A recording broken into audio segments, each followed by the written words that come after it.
from Seedleaf.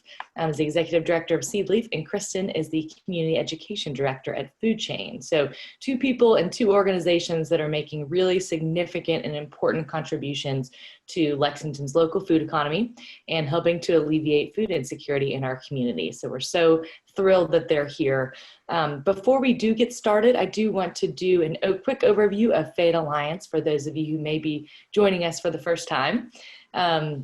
And talk about a little bit about what we do before we get into what Kristin does at Seedleaf and what Kristin does at FoodChain. So Fayette Alliance is a nonprofit land use advocacy organization. So we're completely funded by donations and rely on our invested citizens like you to support us in our work.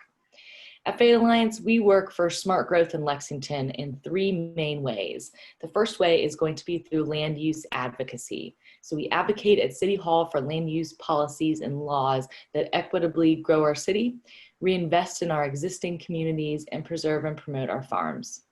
The second way we work for smart growth is through research. So as an organization, we know the question is not if we grow, it's how we grow. So we focus on the how by working with local experts to conduct research on the complex issues that face our community development to provide data-driven solutions to those issues. And the third way that we work towards smart growth is education. So we offer programs just like this one, Citizens Planning Academy 2.0, and our annual 4-week educational course called Citizens Planning Academy, where you will hear from local and national experts on issues around community growth. So we want citizens like all of you to get involved and understand the issues that affect and face our community. So through these programs, through our newsletter and our various social media channels, we really want our community members to understand how land use decisions impact our community's economic development, environment, and quality of life, as well as how to advocate for smart and equitable land use policy here in Lexington. So agriculture is Lexington's factory floor, as we're fond of calling it. It's a critical piece of our community because Kentucky has nationally significant land which supports food growing, product growing, and livestock. Agriculture in Fayette County alone accounts for $2 billion of our local economy on an annual basis and 1 in 12 jobs. Agriculture means many different things, however, to many different people. It means soybeans and fruit and vegetables. It means hemp, horses, cattle, tobacco, and more. And all of these living things that can thrive because of Lexington's fertile, nationally significant soil. So when most of us think of agriculture, however, we think of land outside the city.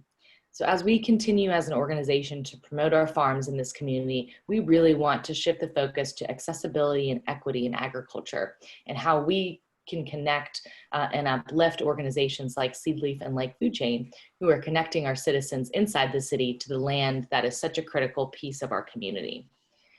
Seedleaf and FoodChain are innovatively connecting our community members to the land, to the food that they eat, and teaching them nourishment in so many different ways.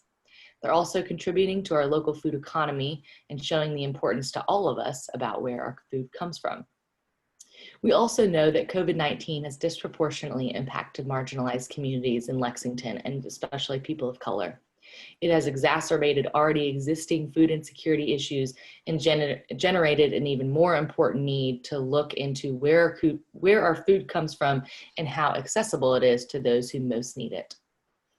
So I do want to do a few housekeeping items, and then I'll be excited to introduce our speakers who will be telling you more about how they are doing this incredibly important work in Lexington. And we're so lucky to have them here. But a few housekeeping items. Everyone is on mute. So I just ask that you do please remain on mute until we go into our breakout sessions after we hear from our speakers. If you have any questions along the way during our conversation, please place them into the chat at the bottom of the screen. So we'll do our best to answer all of the questions during our Q&A. And like I said, we'll hear from our speakers. We will open it up to question and answer, and then we will go into breakout sessions to talk more in smaller groups about what you learned and heard from our speakers. So without further ado, I would like to once again welcome Kristin and Christine. And I'll just ask each of you to introduce yourselves and tell us more about the work of FoodChain and Seedleaf.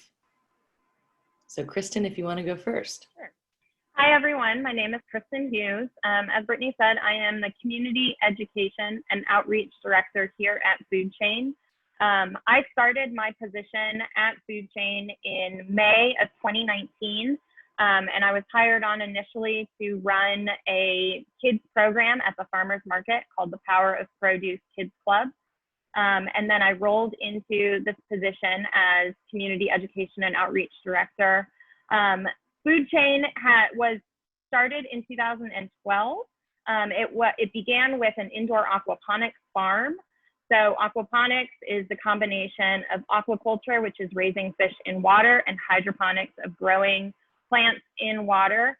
Our indoor aquaponics farm was not created, though, to solve food insecurity and to solve the issues with food access within our community because it is too small. Instead, we try to utilize the aquaponics farm as a way to show what sustainable agriculture looks like, and as a way to educate others on maybe some of the growing techniques we do, the kind of setup we have, what works well, what doesn't. And then we also utilize what we grow in some of our other programming. So as education director, I run a lot of cooking classes. We work with community eligible provision schools. So lower income students, I do cooking classes with them. We usually do cooking classes. We have a community nutrition series that is geared towards low income seniors. And with that, we combine kind of some health issues along with food and nutrition, and how we can combine the two of them to maybe solve some health issues or to help alleviate some issues. So that's just kind of a little bit about what we do. So Kristin, you want to talk about Seedleaf? Yeah, thank you so much, everyone, for having me on tonight. Like Brittany said, my name is Kristin Smith. I'm the director of Seedleaf. I came into this position just last year in November of 2019, taking over for our founder, Ryan Cook. And Seedleaf is going on 13 years old. We've been around since November of 2007, so our birthday is coming up. And we initially started as a group of concerned neighbors who are living primarily in the East End and looking around and worried that neighbors could not get a nutrient-rich produce. So it was really at the time in response to this idea of a food desert, which is not language that we necessarily use anymore, but this idea that, okay, if our neighbors have to walk 5+ miles to a grocery store, that's not acceptable. If we believe that everyone should have the right to healthy food, then we need to sort of do something and interject. So the first Seedleaf garden was London Farrell Community Garden on 3rd Street. And this was back in 2007, and we partnered with Christ Church Cathedral. And since that time, we've expanded to, at one point, 15 gardens, and now we're back down to 11, which is quite a bit more manageable. So we have these 11 growing spaces that are scattered throughout North Lexington. And what's so great about it is that if you take a walking tour around the north side, you can't help but trip over a Seedleaf garden. We're at Bread Box near West 6th in the parking lot. We're on 3rd Street. We're on Whitney Avenue. We're just all over the place. And so the initial idea was to make sure that no matter what, neighbors in the north side can find the same variety and selection of food that you could probably find at a Whole Foods. You can go to one garden and find pawpaws and goji berries. You can go somewhere else and find collards. But that wasn't enough, right? We needed to make sure that not only were these sources of kind of emergency food assistance should you not be able to get to the grocery store and you need food, we also wanted to make sure that at a certain point that everyone would be able to grow their own food, right? It's about kind of putting ourselves out of a job. We don't want to be the gardeners for North Lexington. We just kind of want to be gardening with you. It's more about hospitality and education. And hopefully the idea is that we won't be around because pretty soon we'll have a city of gardens. So early on, probably in 2009, with the help of Becca Self and Jody Cook, they started our Seeds program. And so Seeds worked with our youth, 11 to 14 middle schoolers, whom there's often not a lot of programming for. And we gave them a summer job, their first job opportunity, where for pulling a few weeds and trying to do 10 minutes of work, of solid work, and then the rest of the time being eating and cooking classes, they would get a stipend. And that stipend would help with back to school shopping. It would help with family bills, because in the North Side, we have a lot of families who are low income. And when kids are bringing home money, some of that money does have to go toward household finances. And sometimes it goes to video games. But all the while these kids are so excited about getting a paycheck, they're also learning bit by bit about growing and how to do this stuff at home where they're at, and how to bring these things back to their parents. Since that time, we kind of have grown from that concept of trying to educate people to actually trying to grow growers. So in addition to our 11 garden spaces where we have food that's just freely available, it doesn't matter who you are, you don't have to pay for it. Almost all of our gardens, except for London Farrell, are open. There's no gate. But in addition to that, we have our education and youth outreach. So increasingly in the past few years, we have moved to build school gardens, do workshops in classrooms to make sure that teachers and students know how to use those school gardens and use them year round. And additionally, we've recently expanded into high school programming with our Fresh program. And more importantly, with this idea of growing growers, we have launched our Market Gardener program in 2017, where we work with folks who are 18 and older, basically teaching them how to become urban farmers on a small piece of land. And I can talk more about that. But Seedleaf now is all about eating, it's about growing growers, it's about making sort of dynamic, thriving communities by recognizing that green space and agriculture are part of what makes an awesome community. It's wonderful. I know about, of course, both of these organizations, but it's always, it's so good to learn more about them and how they've changed over time as well to meet different types of needs. And in that vein, how has COVID-19 impacted the work of your organizations, and how did you all pivot as a result of that, and how did that change some of your work or the way that you were going about doing your work?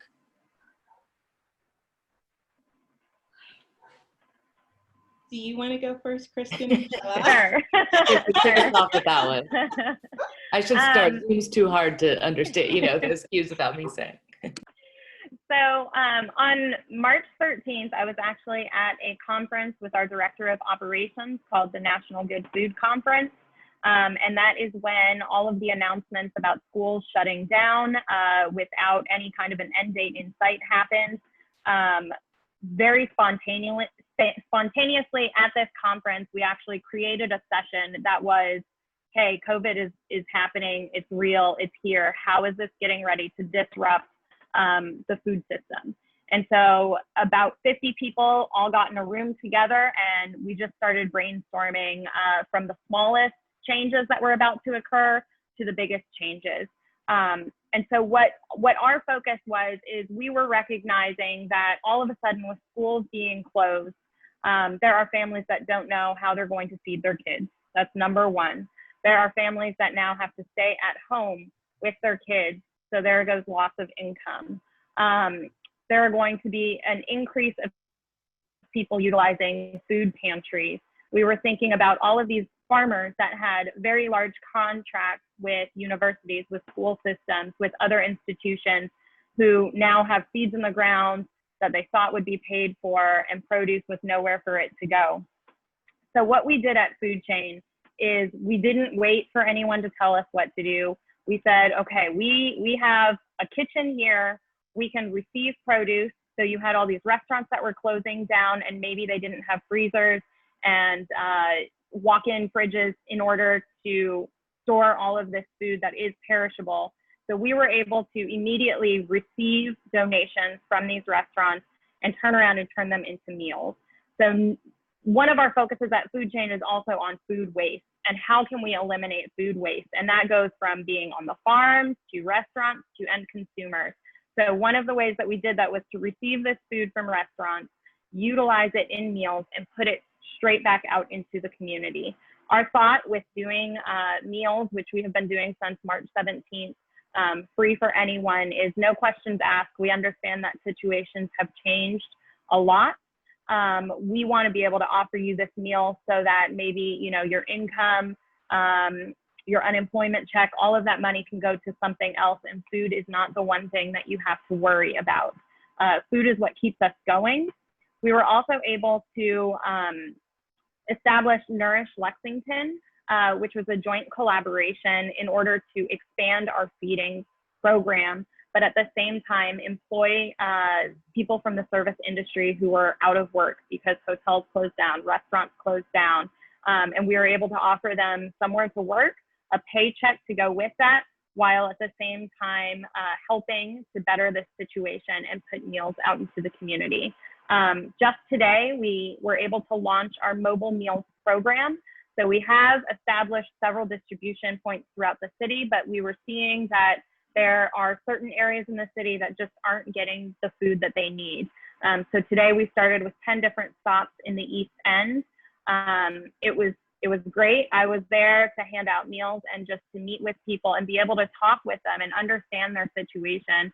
And at the same time, you know, get feedback, get input. Where do we need to be? Where is their need? Where is their hunger right now?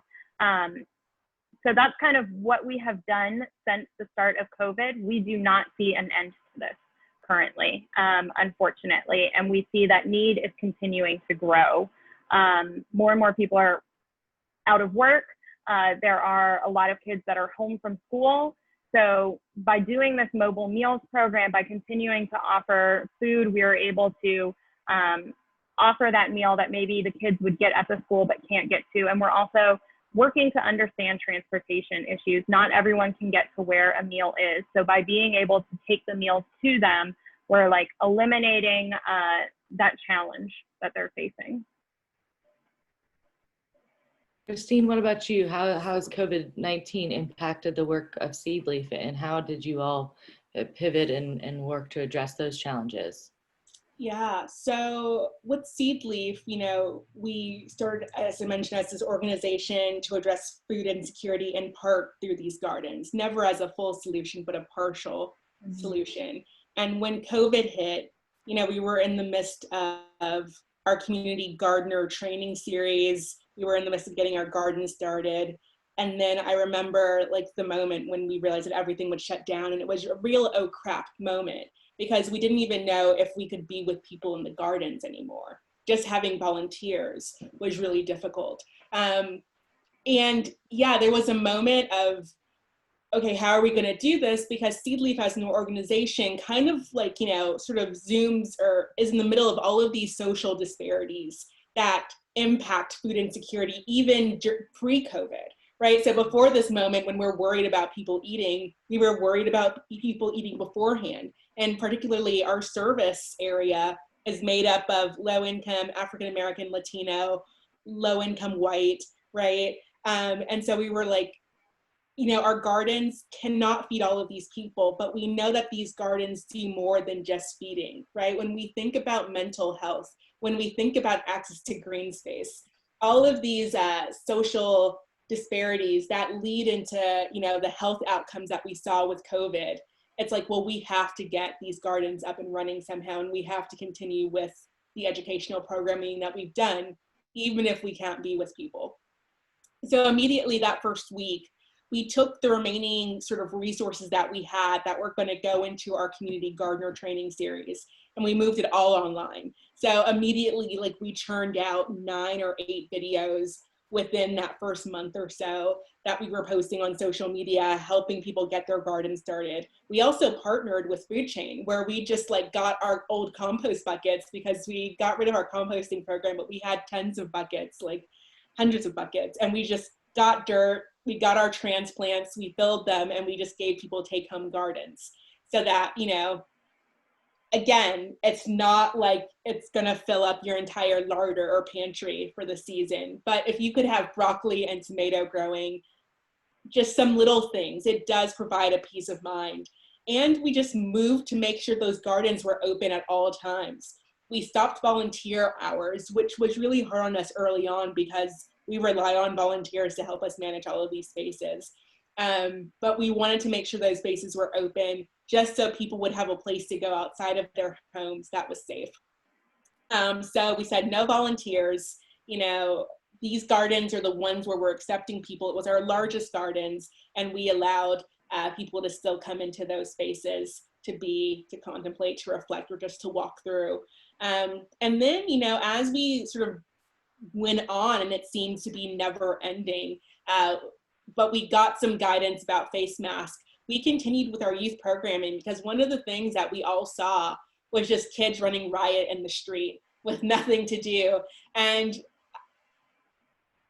we're worried about the trauma that kids experience when they're at home. We're worried about whether they can get something to eat at home and whether their parents can get something to eat. So we knew that somehow we would have to come up with a solution. So this year, instead of canceling our Seeds program, which we were so close to, we decided to do a hybrid model where we did video for part of the week, and we met them on a Friday and tried to be socially distant while getting them in a garden where they can get food to take home. They can get prizes and gift cards to grocery stores, to Walmart, to Target, for things that their family needed. So we were giving them sort of the garden education. We were getting them outside to have fun, and we were getting them resources to bring back to their families. And so that was really great. Our Market Gardener program, we went ahead with launching that because, you know, the market gardeners didn't have to be around each other or in a crowd. And we're really proud to say that they raised food that went to community markets like Castlewood Community Market, Woodhill Community Market, to kitchens like FoodChain. One of our market gardeners, Vishanda, sold a whole lot of collards this summer. Oh, yeah. They loved it. They keep asking for more collards. Yeah, I don't know how she's going to get more collards out of that. I mean, she really did it. But so really, what we were able to do as an organization, our pivot was mostly just to making sure that we had virtual material to continue our education, but all of our programming went on, all of our work went on. It just sort of multiplied by like magnitude of 10. If I wasn't sore until June, I was just sore in April now, you know. The work just ramped up. And we've continued to make sure that we have a space for kids to get out of their house, because that's the thing that we're really worried about, is just kids being locked indoors on screens. So we have our high school program now called Freshes, and it's food research and education, environmental sciences for high school students. There we are. We have a lot of acronyms around here, but we continue to just kind of push through. Our gardens will close at the end of October, and we're partnering right now with Glean to try to figure out some ways that we can continue to have food sources around town that people can easily access. But yeah, our pivot was mostly slightly a virtual one, and everything else remained the same, times 10. And I know that, you know, both of your organizations saw this enormous need, you know, just emphasized even more so. And so, you know, we're lucky as a community that both organizations were able to pivot and work to meet those needs.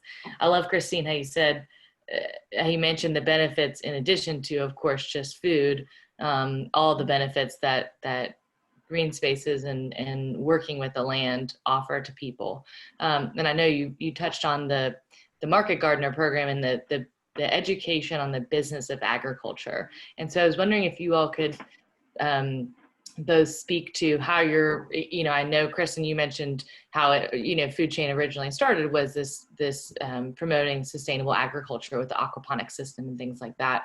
And for Kristin, you know, what challenges have you seen I know when we came and toured the garden, you mentioned that, you know, as you teach people the business of agriculture and the work that it entails, even to work on, you know, these small plots of land, what have you all seen as you encourage education around the business of agriculture, and what challenges might exist there that you guys are working to overcome? Shall I? Yeah, go ahead, you start.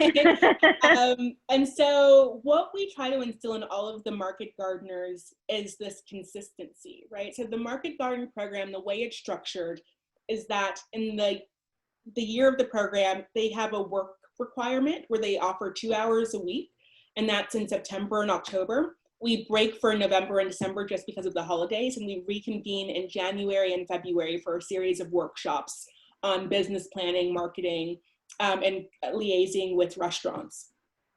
And, you know, they'll go through these courses and, you know, they're with us in the garden in the fall, but they've been coddled all of that time. And that period where they're working side by side with us, we're constantly reminding them there is no rocket science behind this. It's really hard work and consistency that will sort of see you to the end, or to see you through to your harvest, right?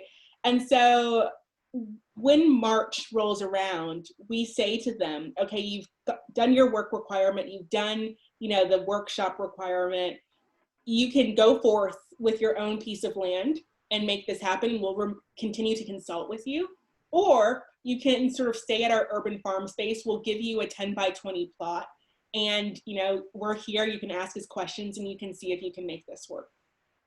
What we saw with our market gardeners, and it's really just the continual problem, it's, yeah, that issue of consistency and realizing the amount of work that goes into it. When we have gardeners out there who are realizing that they have to get up early, that it's hot sometimes, that it's buggy, that, you know, they have to pick off or find some creative way of getting pests off of their plants, right? That's when things get real and things get difficult. And the Market Garden program allows them to take on the risk of farming without having to purchase land, without having to worry about water. So it is still kind of like in a bubble, right? We still protect them, but we're giving them a little bit of the experience to sort of get them to ascertain whether this is really something that is for them or not. And, you know, last year we started off with 9 market gardeners enrolled in the program, and we only made it out with 3, right? So what one learns doing this is that a lot of people have dreams of agriculture, but besides, you know, the sort of difficult hurdles of land and being able to afford it and all the resources that go into it, something that's really difficult for people is just sort of reconciling with the labor that goes into it. The other side of that is, you know, now we have one of our most successful market gardeners. Her name is Miss Sharon Stone, who is a teacher looking at retirement. She sold over $1,000 in produce from her 10 by 20 plot, right? And she's now saying, okay, I want more land. This is going great. But at the same time, we keep telling her, like, you're not taking your own labor into account, right? If you get more land, you're going to be working more.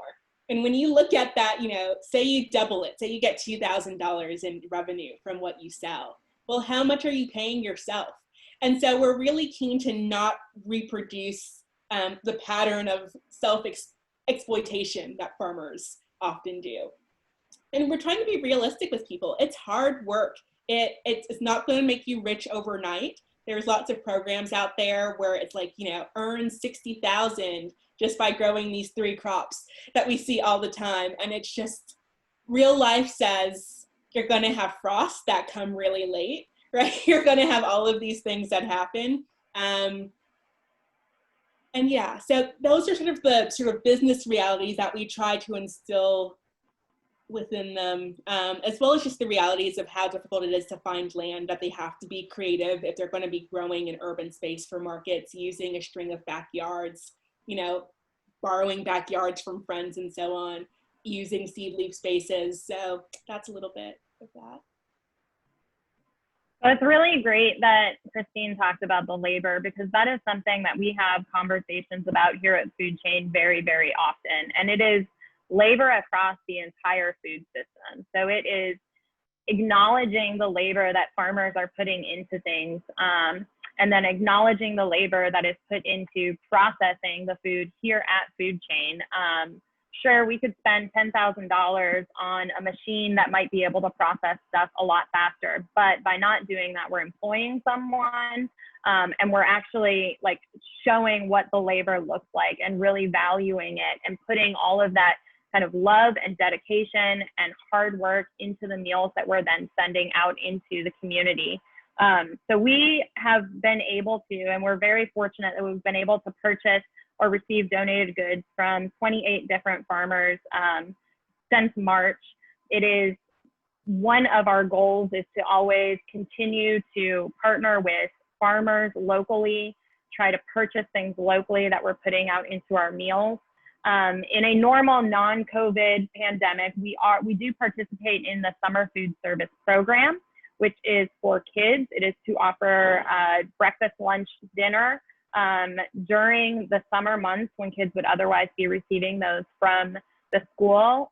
Because of the pandemic, we were able to begin that March 31st, which is when spring break happened for Fayette County. And through participating in that program, we're also able to take advantage of other programs that allow us to purchase from local farmers and receive some reimbursement from that. So it allows us to pay a fair price for the produce and continue to put it out into the community to continue to connect kids to food. Talking about FoodChain in our own aquaponics farm, the main thing that we produce here is lettuce, and a lot of it goes into restaurants. So a lot of it is sold to Smithtown Seafood, which is 10 feet away from our aquaponics farm. It's very easy to get it there. But we found that March 13th, when everything shut down, we now do not have these purchasers for our own greens on our farm. So we were able to take those and put them into the community and create salads and put those out. There are a lot of feeding sites in Lexington. Not all of them always include fruits and vegetables, and that is one of our priorities. I think, you know, you have to pay attention to what is grown locally, what is in season, and pay attention to nutrition. I mean, the nutrition benefits of eating fruits and vegetables, as Kristin was talking about earlier, the health benefits and just kind of the health disparities we're seeing from the pandemic. We want to make sure that nutrition isn't one of those. So that's kind of a little bit about what FoodChain has been doing. Absolutely. Well, I've got some more questions, but I do want to remind everybody, if you all have questions, please put them in the chat, and I'd be more than happy to ask some audience questions. And so while we wait for those, I'll ask a couple more, but did just want to give everyone a chance to submit those if you'd like to. If you all could talk to us about, you know, how can we as community members support your organizations? How can we support your work, you know, addressing food security here, but also obviously, like we said, you know, during non-pandemic times as well. What's the best way to get involved and support your organizations? I think I can speak for both Kristin and I and say that money is always definitely welcome. I mean, real talk. I mean, I've seen FoodChain. I've eaten FoodChain meals. Leandra feeds me every Wednesday when there's a vegan meal. I love it. You know, I see how much goes in and out of that kitchen, and to pay those folks, you know, to make sure those checks go in. It's not like, you know, it's not grown on trees, folks. Like, really, donations do help to make sure that we can continue to do the meal deliveries, to make sure the truck that delivers the food has the gas, right?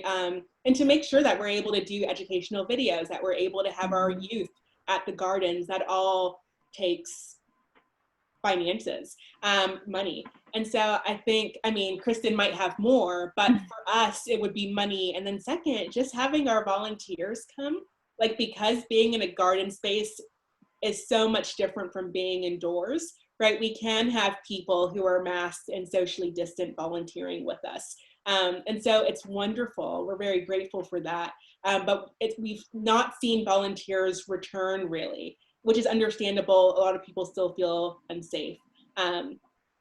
But we do still have these volunteer hours, and it does help us immensely with maintaining our garden spaces to have our volunteers back. So money and volunteers. Yeah, I'll echo money.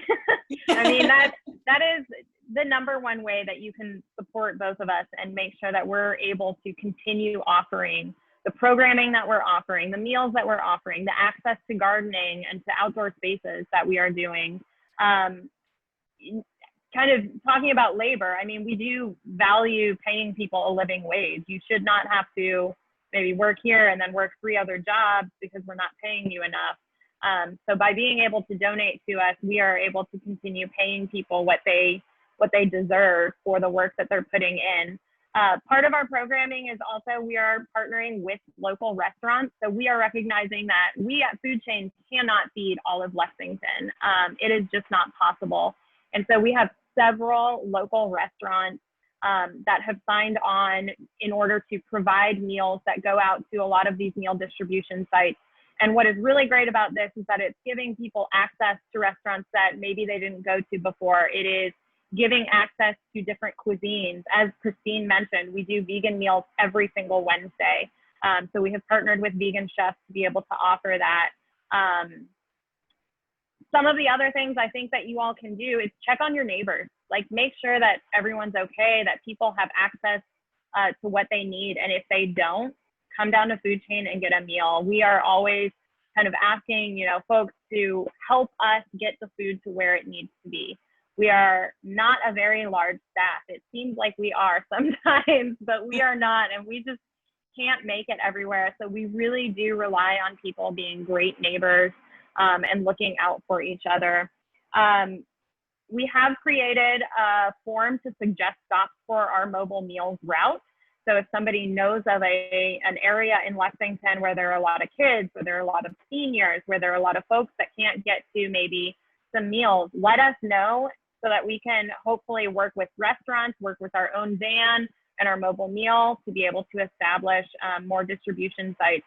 And if you know of an organization or a church who wants to distribute meals and set up, please let me know. That is also one of the things that we're doing, is just trying to gather as much information and as much interested parties, and then doing kind of this matchmaking between local restaurants who can provide the meals. Yeah. And I'll add on to what Kristin just said, just about agriculture and labor, and that I don't think we talk enough about it, but in this country, most of the people who pick our food aren't paid very well. They're largely brown people of color, Latinx communities who are doing that picking. They're forced into migratory lifestyles where they're basically following the season to do that picking work. And so when we think about food and the cost of food and how very, very cheap food is in the United States, that's one thing that we should continue to consider. And so when, Kristin's asking for money, or when Seedleaf's asking for money to do this work, I mean, it's just part of it. It's part of recognizing the labor that goes into this, how undervalued agriculture is, how undervalued agricultural work is, sadly, and trying to change that. Really, just in our ask and in our explanations of what all the work that goes into getting you a meal or getting you a couple of carrots or a cabbage. So that's just to tack on to what Kristin just pointed out. I would say too that I think as a result of COVID, it raised these questions for people about, where is my food coming from? To that point, Kristin, there's so many people that are involved in how the food gets to our plates. And I think both of your organizations really go to that. Where is the food that we're eating on a daily basis? Where does it come from? Who's taking the care and the time and the labor to put into what we're eating and how we're nourishing ourselves. And we've got one question from the audience, and then we'll go into our breakout session. So considering the great soils and role of agriculture in Fayette County, how much of our food is generated within Fayette County? Can either of you all speak to that? I was going to say, I know Ashton is on this call. I don't mean to call her out, but she might know a statistic about that too. But I would certainly welcome Kristin or Kristin if you all can speak to that. I don't know how much land within Fayette County goes toward the production of food. I will say that, in sort of conversation with potential market gardeners and people who are just interested in growing food to sell, finding land to do it on is continuously a problem. And I think just the value of land in Lexington has gone up so much that it's hard for people to even consider buying it. I don't know if Kristin has more on that, but just access to land is difficult. Yeah, I am not sure of an exact number. I do know that with our meals that we hand out here at FoodChain, part of what we do, so labeling the meal, what's in it, what are the allergens, but then we're also drawing attention to what is local. And that local can also be a little bit controversial, as you know, different locations, different organizations, different institutions will have a different definition for what local is. So even if you go to Kroger and you see that they say that they're selling local produce, well, it could be that it's within 150 miles, but that's not in Kentucky. It could be Ohio, it could be Indiana, and that is usually the definition that a lot of bigger places use. We focus on Kentucky. Farms that we can drive to, farms that deliver to us. So that is just a little bit of information that we are trying to get out to kind of the consumers and the people in our neighborhood to let them know, you know, how far away their food came from. That's a good point. And Ashton just added too that the data isn't great percentage wise, but she is sharing a link to the last ag census, and that can tell us a little bit more. But I think that just reinforces the fact that, you know, as community members, that's a question that we should always be asking is where is our food coming from? Support our local farmers for that exact reason, excuse me.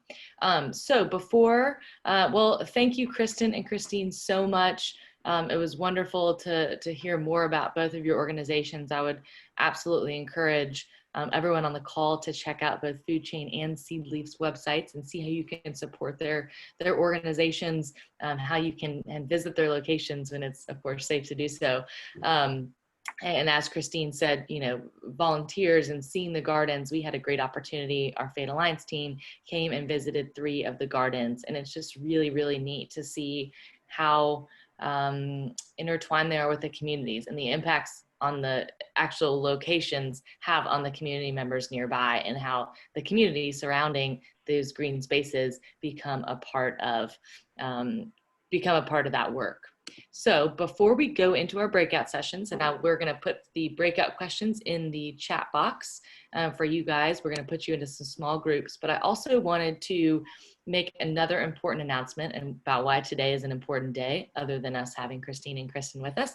And that is because it is National Voter Registration Day. So I would certainly recommend that everyone, if you have not registered, to either register or update your voter registration. And the deadline to do that is October 5th.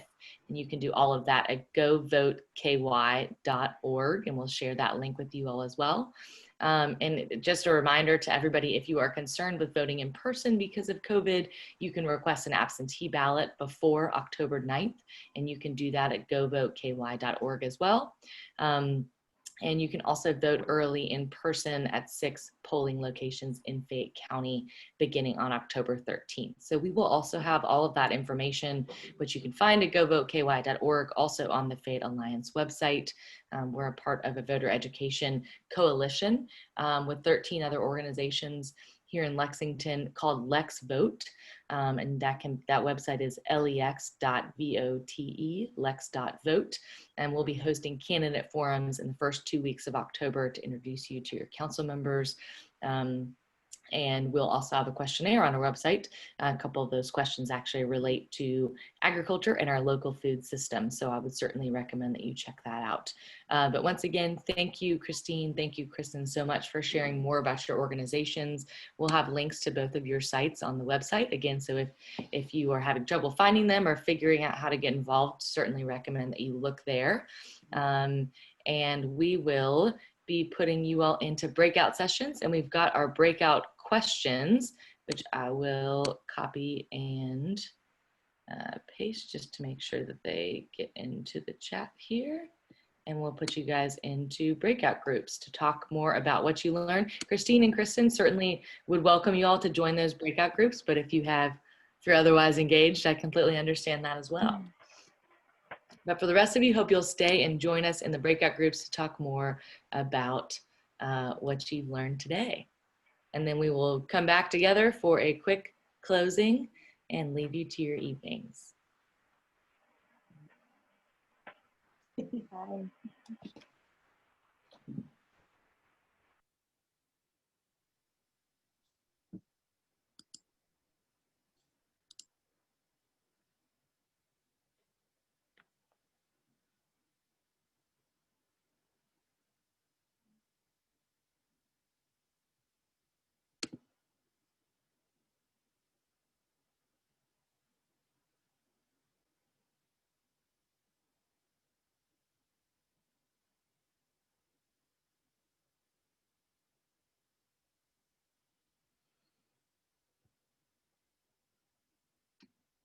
Russ, hello. Did you get an option to join a breakout room?